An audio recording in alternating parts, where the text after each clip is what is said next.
السلام عليكم، شخباركم؟ معكم يوسف الرومي. عليش كناني. اليوم عندنا حلقة حيل قوية. أنا أتوقع مهمة. حيل مهمة وقوية قوية. إنزين الحلقة مع شو اسمه. أول شيء بس قبل نعرف على الضيف بس نقول حق الناس إن هذه آخر حلقة حق سيزون 1. آخر حلقة حق سيزون 1. بس نختمها طريقة صح. طريقة صح. نختمها بطريقة صح. عليك نور. إنزين طبعا حنرجع very soon. إنزين بس حق الحين خلينا نعرف الناس على ضيفنا. أوكي. اليوم we have a very special guest, the music director Eric Roth. Hey, so happy to be here. How are you, Eric? I'm great. How are you guys? We're good. Fine, We're good. And it's great, to see you again. Start the new year, with you. And we just said in Arabic that this is like the last episode of season 1 of the Wiyana Show. Yes. So we wanted to end it with a special guest like you. Season 2 Oh, confirmed. that's very sweet. But I could actually infer that from your introduction. That was... you came to Kuwait and now you know Arabic, right? Exactly. That's what I mean. So, anyways, Eric, before we go deep into the interview, if you could just tell us, who you are, what you do, and yeah. I'd be happy to, and I'm so happy to see you again, also. Thank you. And Happy New Year. Thank you. Who am I? I am the music director of a bunch of different productions, including A New World, intimate music from Final Fantasy, which is what brought me to GX in, was it 2019? 2019, yeah. Okay, I am losing track of these years here. And I know it was last year, but I needed to confirm that. I'm also the associate music director of Distant Worlds, music from Final Fantasy. I'm the music director for Undertale Live, which is premiering this weekend. Nice. I was just out this summer conducting with Weird Al Yankovic for his Strings Attached tour. I do a lot of arranging, orchestrating, conducting, and I compose original music. I also produce concerts and recordings, and I'm sorry, Yusuf, was that my introduction of myself going on too long? I'm sorry.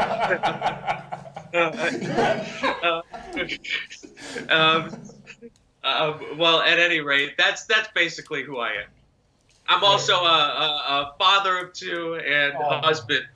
Oh wow, okay. That was actually new information for me. Yeah.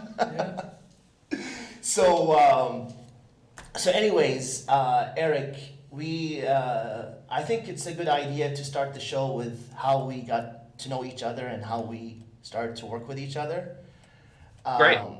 Because I think we have like a very interesting story here of how you guys came to Kuwait and did the first official Final Fantasy orchestra in the Middle East. Just so people know. I love when you say that, by the way. Go ahead. Say what? Sorry. Say what? the first Final Fantasy orchestra performance in the Middle East. Exactly. It feels good. Exactly. So just so if people don't know, I started this company called Fikra, which means idea in Arabic, and my main goal was to do a video game orchestra, not Final Fantasy, just a video game orchestra. And obviously, I didn't have the money, the experience, the connections, the whatever.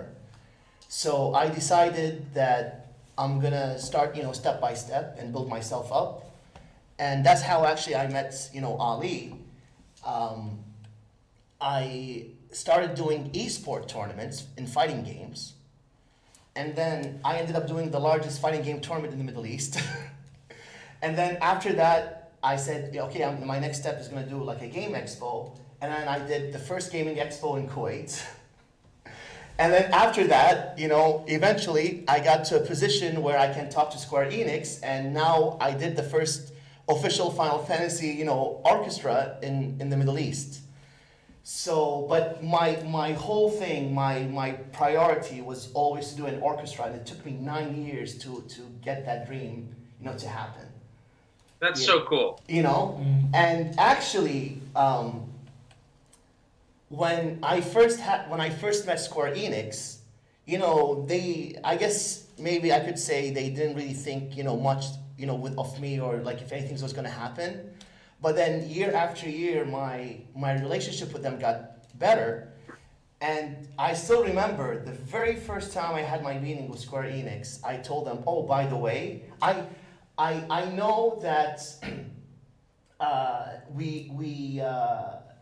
couldn't do it at the time, but I just wanted to at least mention it, say something like, oh, by the way, I would love to do like a orchestra, and I know that Square Enix has like their official line of orchestras and concerts, and they were like, yeah, okay, whatever, they didn't,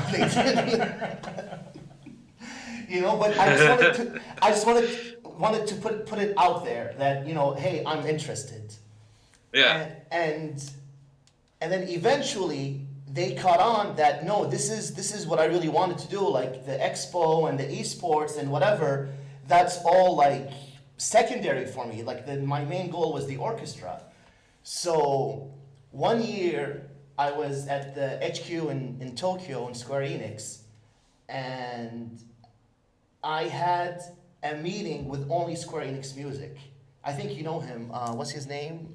Saito or no? Tanaka-san? I think Satoru Tanaka. Satoru, yes. Yeah. That guy. And he knew of my relationship with Square Enix, and it was getting better. And then he said, wait. And I'll never forget this. He said, are you the guy that Yoko would not shut up about in Kuwait? Obviously, I'm referring to Yoko Shimomura. And I was like, yeah. He's like, oh my God, she just loves you, and she loves the expo and everything you did for her, and blah blah blah, and that's how he heard of me. So I was like, well, I really want to do an orchestra, and now I have the experience, the connections, blah blah blah, and all that stuff. So he's like, okay, I'll contact Arnie for you and see what happens. Just so you know, the year before that, he said the same thing to me, but nothing happened. There was no connection with Arnie, nothing. But I guess after the Yoko thing, he thought I was serious. Yoko Shimomura is a good ally to have. Exactly. And she's a legend. Exactly. Exactly. So I couldn't believe it. Literally the week after that, I came back to Kuwait. I contacted Tanaka, and he's like, okay, let's do it. And then literally 24 hours later, Arnie contacted me. He's like, yeah, we'll be happy to do it. And then next thing you know, we're doing it. Well, as this is where I come into the story, which is that's the first time that we had heard anything about you wanting to make this happen. Yeah. And we're just and that's what we're all about, is making these joyful connections, and performing this music that we all love all over the world. Making new friends, and having new adventures, and seeing what we can build together. So it was a very serendipitous meeting. And I just want to say, I just want to talk about, what the things that happen, because, there's a lot of stuff that happens behind the scenes that people, don't necessarily know about. And just so you guys know, Ali has been, we've been working together for almost 9 years. And he's basically my right-hand guy. Okay, I'm not saying this in front of him, legit, this guy helps me so much. And he knows what I'm capable of. But, despite him trusting me in everything, when I told him that I'm going to do an orchestra, he had his doubts. And not just him, but a lot of people had their doubts, because if we remember, we did it in an open space, and that's not good for audio. That's not good for, you know, any kind of music. In a warehouse type building. Exactly. Like the place is not made for any kind of Acoustic concerts, or- any kind of, you know, music production. And there was actually a lot of people, some of them even my own personal friends, who said that they will not attend the orchestra because they're like, Yusuf, you know, we trust you, we like you, but we just want you to know that, yeah, we don't think this is going to work out, so good luck. Good luck, have fun. And then the next day, because, you know, word of mouth spread, the next day, I think I had more people asking me about another show than the people who actually attended the show. Yeah, well, So I was like, well, I'm sorry, you know, you guys missed it. No small part thanks to you, of course. Yeah, I mean, wow. It was, that's very kind. it was, oh my God. I had a cousin who attended. She doesn't really care about, you know, games, but she attends, you know, just as support every year to my expo. And when I told her, like, I'm doing an orchestra, she was actually one of the first people who bought a ticket. And she told me, I mean, she loved it, but she told me that the person sitting next to her fainted when you guys first started. Fainted. Out of Wow. happiness. I could hear crying behind me. So, And some people were crying. Some remember my director, the guy who cannot speak a word of English, the skinny guy. Well, yeah, I know who you're talking about. Yeah. Yeah. Okay. So this guy, and he also doesn't know anything, you know, about my work, but you know, he's been with me from the very start. So, but like he works on a very high, you know, caliber. And he said, like, after we finished, he's like, Yusuf, you know how I know that the thing worked? I was like, how? He's like, I took a peek behind the cameras. I took a peek at the audience. I saw a few people crying. Like, I knew I did a good job. All right. And All right. now, speaking of good jobs, we'd like to hear how you managed to pull this off. Because, yeah, there was a lot of Oh, you pressure. mean the performance? Oh, I mean, it was a lot of pressure, but I mean that's the good kind of pressure, is where like there are a lot of people who are invested and care. You know what I'm saying? It's so, and in that sense, like the pressure was to do the best performance possible, and that's the right kind of pressure. You know what I Right. mean? It's if you know the pressure, you know, it's about something else, then that's not what you want to have pressure about. But I mean, from my perspective, it was about working hard to get the music into as good a place as we could get it to share it with the people who attended, who attended the con, and it was an amazingly great energy there. Besides the fact that I met so many wonderful people and have made a bunch of new friends, and that's really great.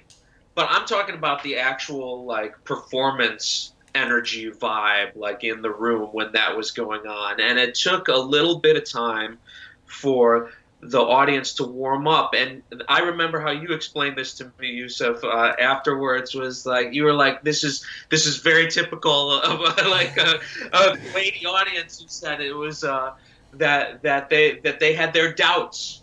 You know, They did, had yeah, their oh, doubts about what the reality would be, and so they reserved judgment, you know, into the concert. But then when they turned the corner, it was like this incredibly good vibes. They I'll were just doing put like a it that standing way. ovation every other piece, I think. Yeah. There was a lot of love, a lot. Yeah, and then I still remember when you did the one-winged angel. People were like you were like kind of telling them, get ready. Like if I do this cue, that means I want you to say the chorus line, like, you know, shout Sephiroth. Yeah. And everybody shouted it before you even said it. Like they knew what you were gonna say before you even said it. I know, it's great, isn't it? Like when people are engaged like that, and they want to like share the experience and be, you know, they don't even have to really think about wanting to participate. It's a different level of it's a different level of engagement. It's I pretty actually cool. have on the screen right now, like a little video playing of when you guys did One Winged Angel, Yeah. and obviously, you know, I mean, we muted the audio. You can just see the video, but the Ali, tell him what happened to your voice after One Winged Angel. My voice was already shot. It was done from organizing the fighting game tournament. But I'm not really a Final Fantasy fan. But when One Winged Angel comes on, I can't help but shout Sephiroth at the chorus, and I had no voice, but I had to shout with everyone. And by the end of it, I had no voice -10. Oh. It was unbelievable. It was unbelievable. And your singing career has never been the same, right? No, it never really took off again after that. Oh, okay. All right. And yeah, and also on the video that just appeared on the screen, we had there was a quick shot of, you know, the guest composer who attended, Masashi Hamauzu, and you know he worked on Final Fantasy X and 13 and other titles at Square Enix. And I remember, if he could just tell us, like, I'm assuming he had also a good time just as you guys, you know, in Kuwait and. He did. I mean, we had a great time. We've actually corresponded about it since then, about like how fun and cool it was. I mean, and in particular, I mean, like when we spent a little time just like, you know, taking in the culture and eating the great food and you know, like. I mean, I got to tell you, we ate really well. We really That's did. A Cody thing. That's a Cody thing, yeah. I mean, well, I guess we didn't miss it then because I mean, there was a lot of really good eating, and he had a great time. I'm very fond of Hamauzu-san. I mean, besides the fact that he's such a wonderful composer, I mean, he's a really sweet guy too, and it was really cool to spend that time with him and share all that joy that we did together. You and know, also, you know, Benjamin Hughes, he was also Benjamin there. Benny is. I mean, we've had so many great adventures together. I was just gonna say that, like, I mean, this is. I feel so lucky that I get to have these experiences, like meeting people, like, and working with you, and we get to have we have this joy that we've shared together. You know, like working together and seeing it come pay off in like a really cool performance, and you know, it's I'm grateful. And one last thing I want to just talk about before we move on to a different subject. Sure. Because you know it's a bad thing, but it ended up being a good thing, which is the merchandise.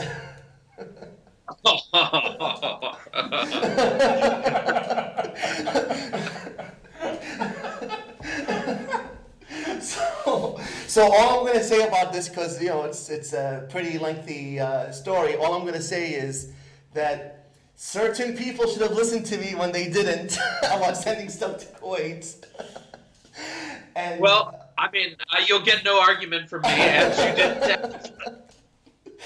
So, anyways, the bad news was that there was no merchandise at the concerts.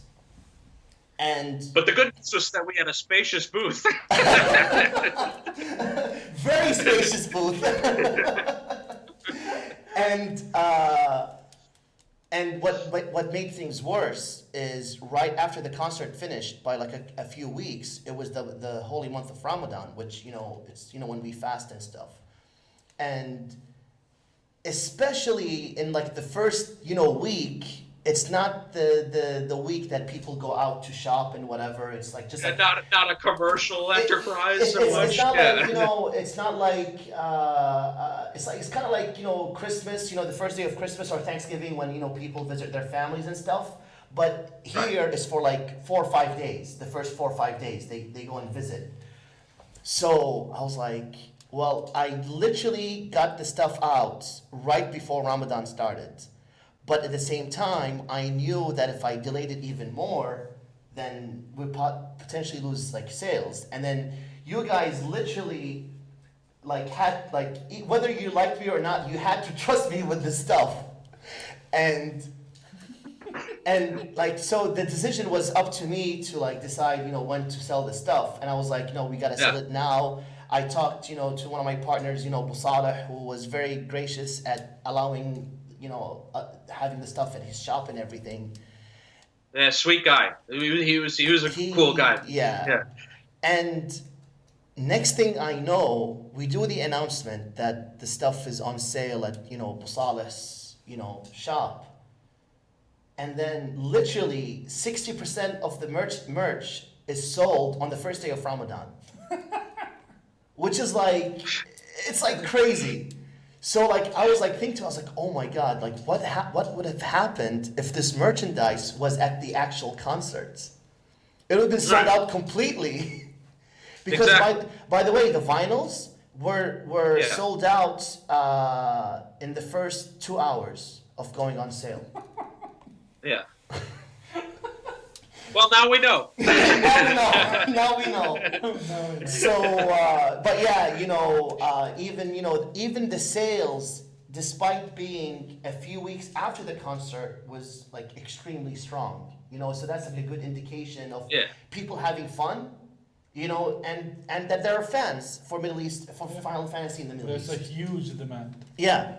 I agree. And some were even actually ordering. Some were actually ordering the stuff from neighboring countries like Saudi Arabia and Bahrain. Yeah. So that's cool. So anyways, it shows you were saying? Hey, I just want to say for the record, the worst part of that was just how much time and effort it took out of you because of that. I mean, it was just such a drag to watch you have to sweat that out the whole time. I'm used to it by now. I just that was the worst part, was that there was nothing for me to do except watch you spin your wheels about it. You want to know how much trouble I get into?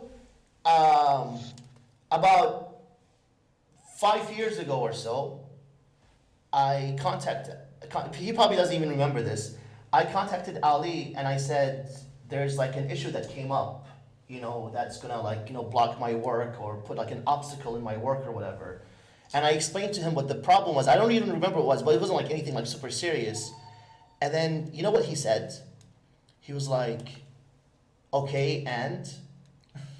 I'm like, "I just told you I have a problem, and you just talk to me replies whatever." And he's like, "Yeah." I said, "Why?" He said, "Yusuf, by now I'm used to you having 10 problems going on at once before you organize an event. And you always manage to find a solution to the problem eventually." So he's like, "I don't care about your problem. I'm sorry, but I don't care." Yeah, when it's problem number 19, let me know, right? Yeah, exactly.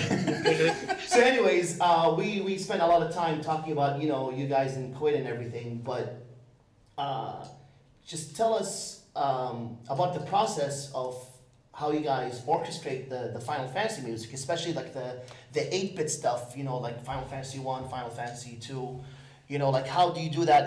How's the collaboration work? The whole process. If you can just walk us through that. Sure.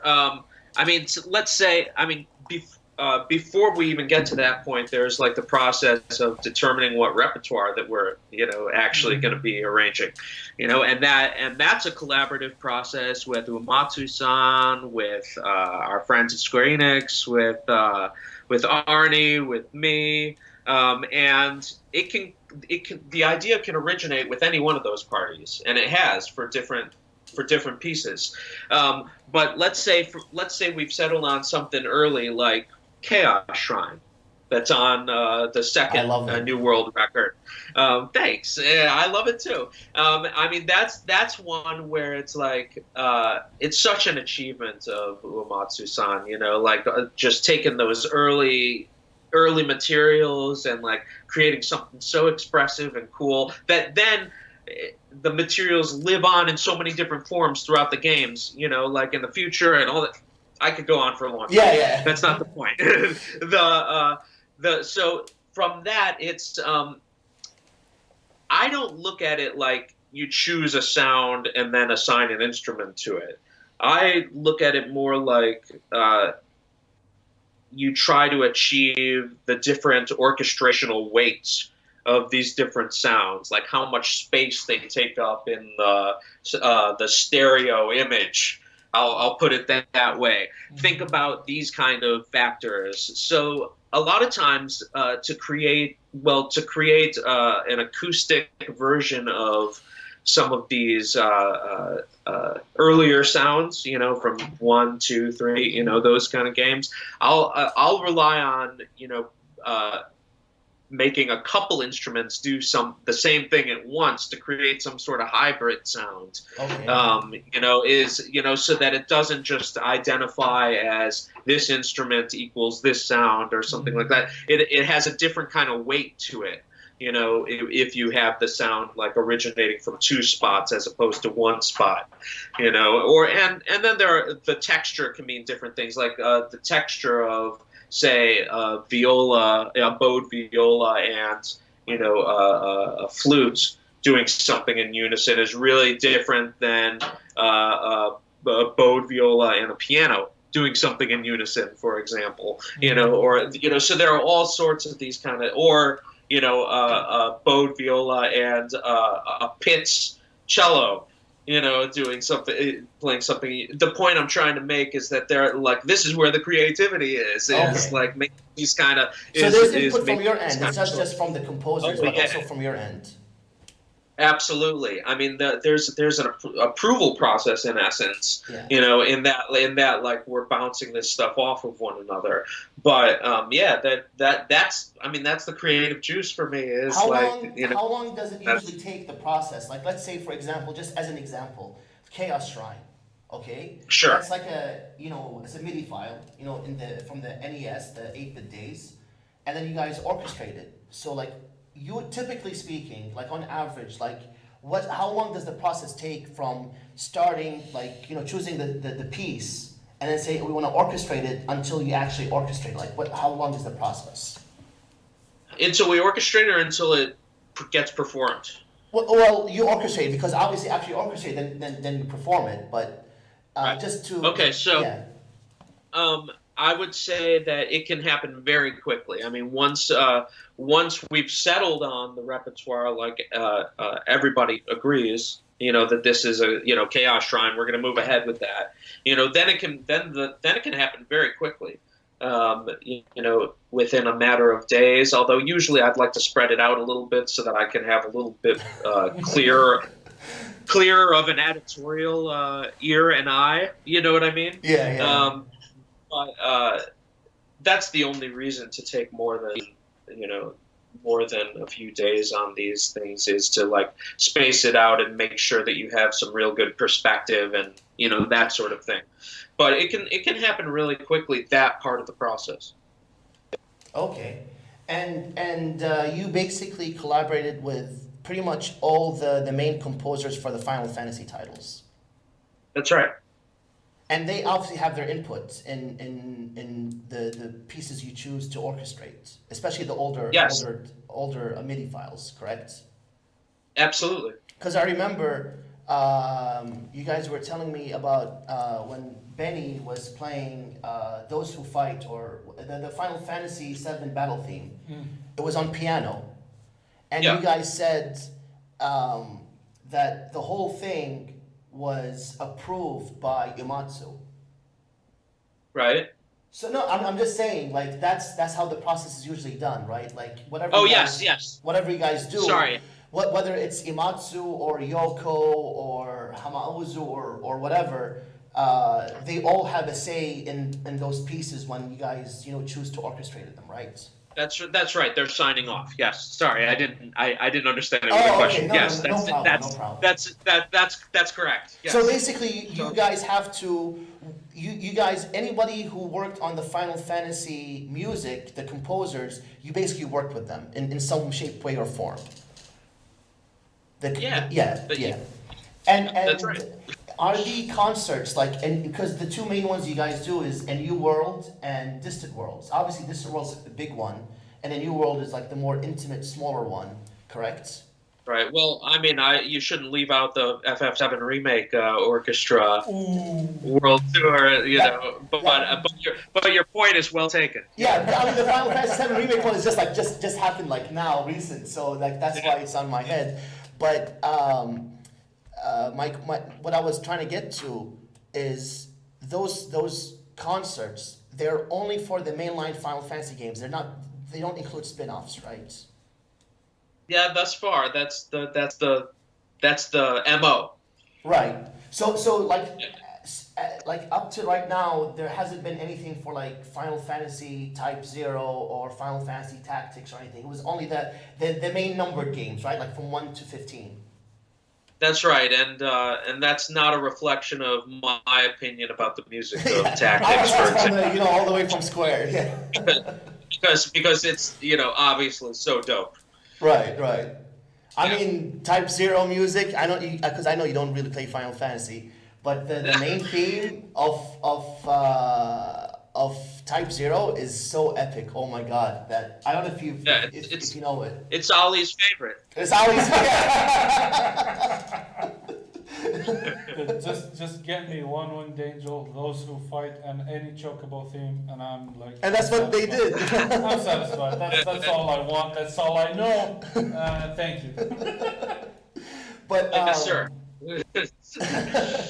but yeah, like so it's only for the main line, and then like usually, generally speaking, you guys have like a guest composer attend, from the Final Fantasy series. So does a composer attending as a guest to a concert, does it affect the song selection? Like, would you choose maybe more songs from that composer's game if they're there, or not really? No, we typically do that. So with Hamauzu there in Kuwait, we did like some things from 10 that he had done, And 13, some things from yeah. 13 that he had done. And yeah, I mean, so there were plenty of other things too, but like, yeah, we made sure to represent his stuff in particular. So like if Yoko were to attend, then there would be like a heavy like more 15 music, I guess. Yeah, we would make a point of that. Cool. Can I ask something? Of course. What happens, or how do the musicians bring their instruments along with them? Because I dare to I mean I don't think they dare to put it in the cargo and hope it arrives in one piece. No. It was here. It was a local band. It's local? Yeah. Oh. Yeah, for a new world and distant worlds, we hire local musicians, with the exception of when we bring out Benjamin News as our piano soloist. So yeah, we're working with local musicians. We rehearse them. I had to get them all the equipment. Wow, it's local musicians, guys. Good job. Yeah. So yeah, and then like well, you kind of mentioned it when you said the remake concert world tour. Is there anything that you guys do that ends up back in the games? That's an interesting question. Yes and no. We have done some recording and things that have ended up in some of the 14 stuff, and but that's the exception. You know what I mean? Okay, yeah. It's usually going the other direction, right? Okay. Like that we're bringing the music from the games to the concert stage, But we have we've helped do some of those recordings for them. Good. Because I recently heard the Final Fantasy VII remake battle theme. I'm Yes. sure you've heard it. And listen, I had my doubts about the remake since they announced it for various reasons. And Because they were making it in an open area. no, like the warehouse it building. wasn't like that. It was just that can they, stay faithful to the game, to the original game. So I saw the demo at E3 last year, and I was blown away. I was like, yes, this is really good. Despite me not, liking the combat being action oriented like 15, but I was like, so far so good. And then I heard the music, and this was like the final seal for me. I was like, wow. Yeah. The Final Fantasy VII Remake battle theme is a faithful remake of the original theme. It is so good. It's orchestrated, but at the same time, it feels like a natural evolution of the original theme. Nice. And when you guys do your Final Fantasy VII World Tour for the remake, is it new stuff, or do you guys actually take stuff from the actual game, or can you talk about it? I don't know. Yeah, so thank you for asking. Can I talk about it? I'm not exactly in a position to talk about the details about the tour so much. However, I can tell you that this is all coming up really soon, and that you can, and that you'll have a chance to know exactly what's going to be on the Final Fantasy VII remake World Orchestra tour before very long. Okay, and do you have any dates and locations for that? Like for the people watching? Well, keep visiting ffdistantworlds.com, and you will have you can be assured of all the information there. You can sign up to the email list, and you won't miss a thing. ffdistantworlds.com. You heard it there. You heard it, folks. You heard it here. So basically, there's going to be like surprises to come, and then you mentioned at the beginning of the episode that you guys do stuff other than Final Fantasy. Can you just like talk about that a little bit? Sure. I mean, AWR music has been around a long time. It goes back to, my pop starting it in, the early 80s, right? And we've been, since I've been in the fold, we've been working with lots and lots of different people, not just video game music, but this weekend we have the Undertale live premiere here in Chicago. We got 2 sold-out shows. Nice. And that's a collaboration with Materia Collective, Fifth House Ensemble, AWR Music, and it's actually, as far as I know, a pretty unusual thing in that the structure and form of the concert responds in real time to audience choice. Okay. So the audience is actually texting in their choices to various narrative choices about Undertale, right? That you see in the visual. Oh, and he plays Undertale, so he knows. Yeah, so you can choose to, spare somebody or fight somebody, like this kind of stuff, and then we end up doing different musical and video selections based on, what that happens. So I've arranged like over 100 minutes of music for what's ultimately like an 80-minute show, depending on choices. Yeah. Right. What I mean, like 85-minute show or something like that. So you think about that. There's so much music in any given performance that we're not actually playing. Right? but that makes it special because maybe like 2 or 3 performances right after each other will be completely different depending on the routes the audience choose. Right. Exactly. They're going to be very different. He's going to go to that show right now. It's going to be interesting because people they really want to hear Megalovania. So I'm guessing. Yeah, we thought of this. Lots of people are going to go the genocide route, but a lot of people. Route, I know, because a lot of people also want to hear A New Hope. Right. With the pacifist route. So that's interesting right there. Actually, that's a good business thing. You can have someone attend the same concert, but listen to different music. Right. Yeah. I hear what you're saying, but it's your points are both well taken.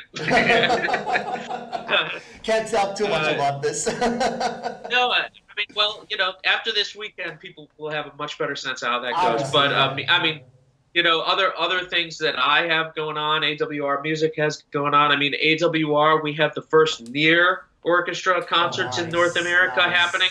Our further collaboration with Square Enix, and we have, we have the Dragon Ball Symphonic Adventure North American premiere happening in March. That I'll be conducting. He's a huge Dragon Ball fan. Yeah. Can you Be fly there. me over? That's harder. We're just doing cool. And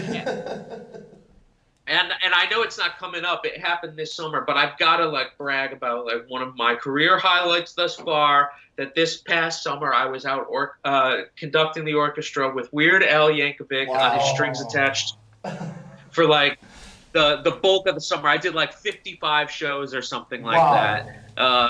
And it was just an amazing experience that I will not soon stop embracing. Nice. Wow, nice. So there you go. There's some of the stuff we have going on here in 2019, 2020.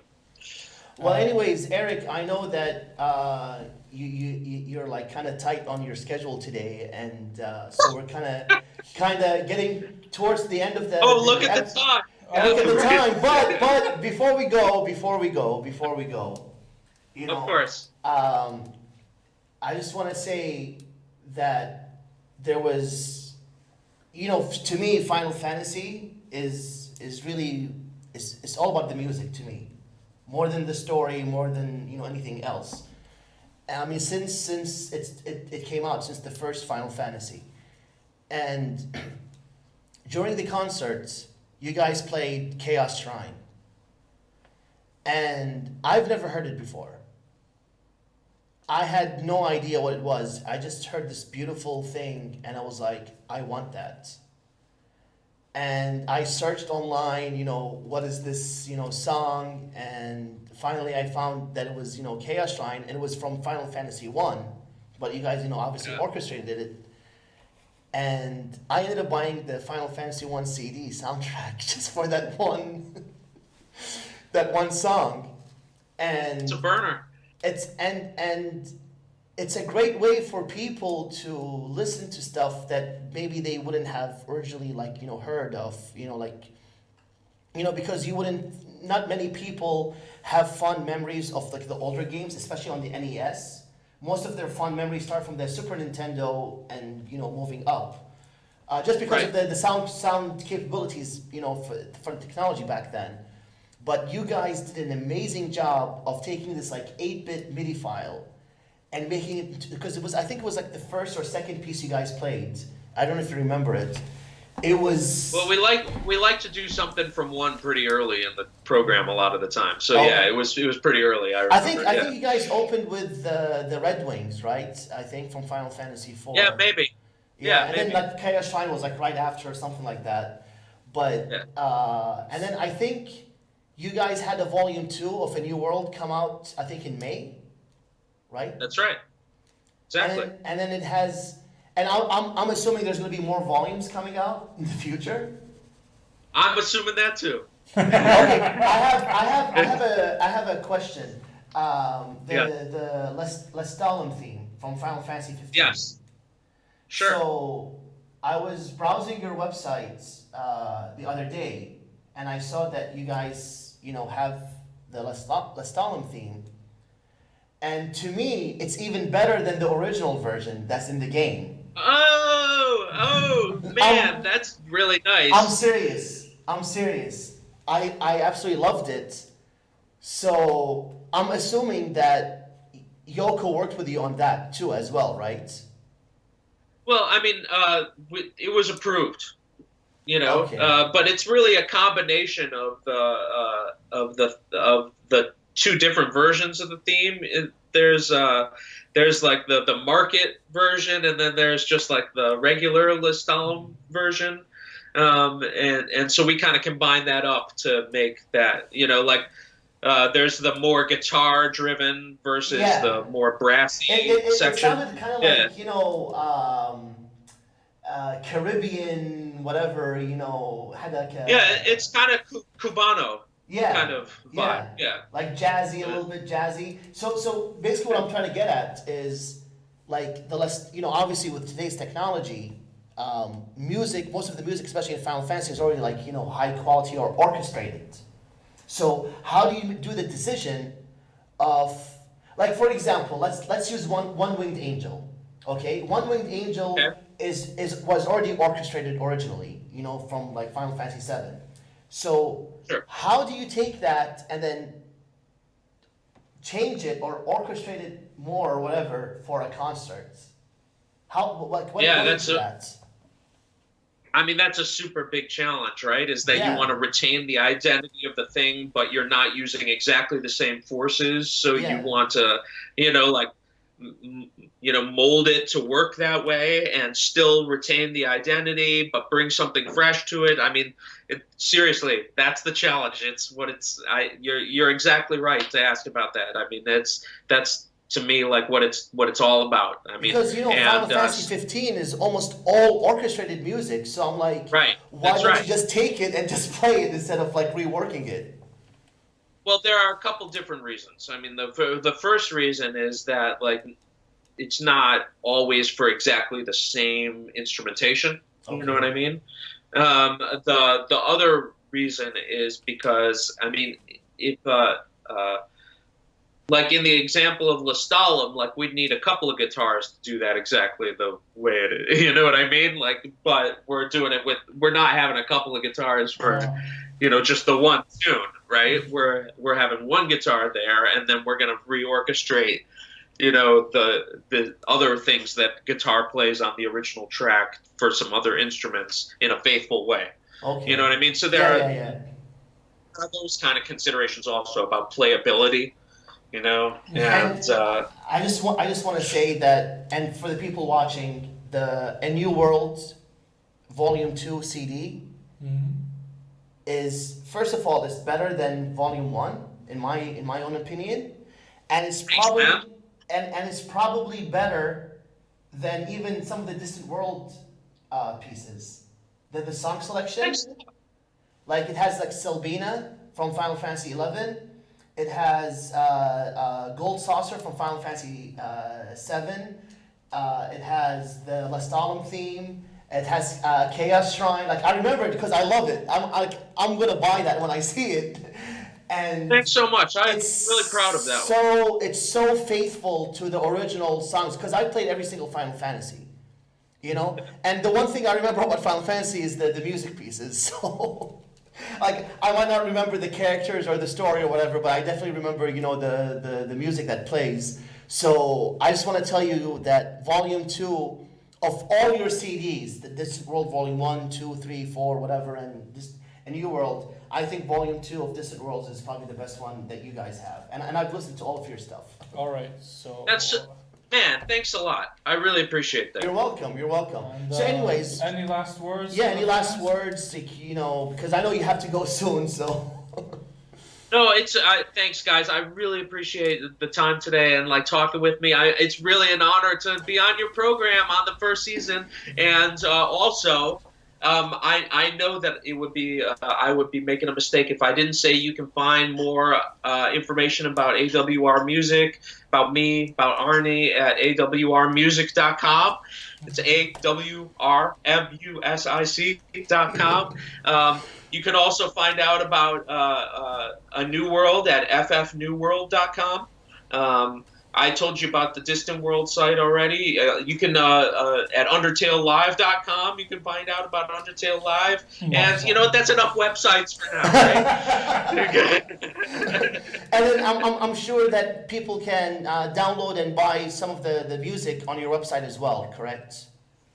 That's exactly right. You can actually do that for A New World. You can even stream it live at ffnewworld.com, and for Distant Worlds also at ffdistantworlds.com. Or you can download it from there, or at any of your regular music retailers. But best thing to do is to actually attend the concert itself, correct? Of course. Yes. Yeah. Well, Eric, thank you so much for being with us. You know, I know that you're very busy today and you took some time, you know, to be with us. So I really appreciate it, you know, and, you know, it's great to talk to you again. And, you know, we all look forward to having you, you know, back again and working together again. Soon, inshallah. Thank you so much, Yusuf. Thank you, Ali. It's the pleasure is all mine. Thank you. So anyways, Eric, if you could just stay on the line for just 1 minute. We're just gonna close off the show and then, you know, we'll be back to you. If you can just wait just 1 minute. You got it. Yeah. I'll be here. So المهم شايف الحلقة اليوم عليوي؟ قوية. ما عندي كلام ها؟ لا ما عندي. المهم احنا بس نبي نقول انزين ان هذه الحين اخر حلقة حق سيزون 1. انزين راح نروح ان شاء الله سيزون 2 راح نعلن عنه قريبا بس راح ناخذ شويه بريك. انزين شويه بريك يعني كم اسبوع. انزين راح نرجع بضيوف بعد اقوى مضبطين. واذا عندكم انتم اي فيدباك اي شيء تبون تقولون لنا اياه ان نعدل او هذا اكتبوا بالكومنتس. انستغرام على يوتيوب وحياكم. وبس يعطيكم العافيه يا جماعه كل عام وانتم بخير. زين وان شاء الله نشوفكم المره الجايه. سلام. يلا مع السلامه يا جماعه.